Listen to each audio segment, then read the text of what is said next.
ইউরোপের বিভিন্ন দেশে চলছে নজিরবিহীন দাবদাহ, কোনো কোনো দেশে ছড়িয়ে পড়েছে দাবানল। বিশেষজ্ঞদের মতে ইউরোপের তাপমাত্রা এতটাই বাড়ছে যে তা মানবদেহের সহনীয় সীমার বাইরে চলে যাচ্ছে। জলবায়ু পরিবর্তন ও এল নিনোর প্রভাবে গরম উঠেছে চরমে।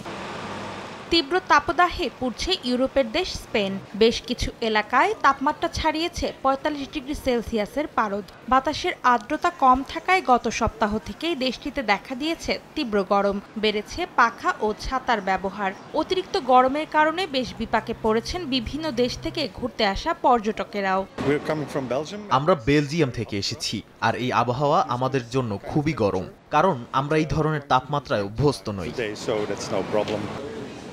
এদিকে ভিড় বেড়েছে ফ্রান্সের আইসক্রিমের দোকানগুলোতে। তাপমাত্রার পারদ ছুঁই ছুঁই করছে ৪০ ডিগ্রির মাত্রা।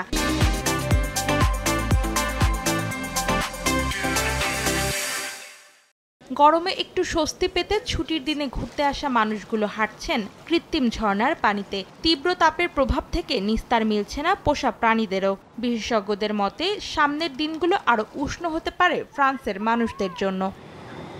অন্তরা সেন, সময় সংবাদ।